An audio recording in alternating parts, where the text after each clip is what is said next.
शरद मोहोळ हत्या प्रकरणात मोठी अपडेट समोर आली आहे। शरद मोहोळ हत्या प्रकरणातील मुख्य सूत्रधार गणेश मारणे याचा अटकपूर्व जामीन पुणे सत्र न्यायालयाने फेटाळलाय।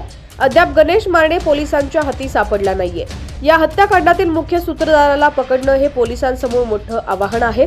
तर दुसरीकडे गणेश मारणे, विठ्ठल शेलार यांच्यासह 16 जणांवर मोक्का अंतर्गत कारवाई करण्यात आली आहे। पुणे पोलिसांकडून या संदर्भात आदेश जारी करण्यात आलाय। गणेश मारलेला मोठा दणका देण्यात आलाय। शरद मोहोळ खून प्रकरणातील मुख्य आरोपी गणेश मारणे याच्या शोधासाठी गुन्हे शाखेनं तब्बल 10 पथकं स्थापन केली आहेत। परंतु गणेश मारणे यांना पोलिसांना चकवा देत अटकपूर्व जामिनासाठी अर्ज दाखल केलाय। वकिलांनी मारणेची बाजू मांडताना केलेला युक्तिवाद सत्र न्यायालयानं फेटाळून लावलाय। मोहोळवरती गोळ्या झाडणाऱ्यांनी स्पॉटवरच गणेश मारणेचं नाव घेतलं होतं, त्यामुळे हा गंभीर गुन्हा आहे।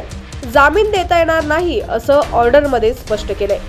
सरकार पक्ष या प्रकरणात 3 फेब्रुवारी रोजी बाजू मांडणार आहे। गुन्हे शाखेतील अनेक वरिष्ठ अधिकारी या प्रकरणी तपास करत आहेत, त्यामुळे त्याला अटक करणं हे गुन्हे शाखेसमोर एक आव्हान आहे। नवीन वर्षाच्या सुरुवातीलाच या हत्याकांडानं पुणे हदरलं होतं। शरद मोहोळवर कोथरूड येथील सुतारधरा परिसरात आरोपी मुन्ना पोळेकर आणि त्याच्या 2 साथीदारांनी पिस्तुलातून गोळ्या झाडल्या होत्या। जखमी अवस्थेत त्याला रुग्णालयात दाखल करण्यात आलं होतं, मात्र उपचारादरम्यान त्याचा मृत्यू झाला। 5 जानेवारी रोजी दुपारी 1:30 वाजण्याच्या सुमारास हा प्रकार घडला होता। याबाबत कोथरूड पोलीस ठाण्यात टोळी प्रमुख विठ्ठल शेलारसह 17 जणांविरुद्ध गुन्हा दाखल करण्यात आला होता।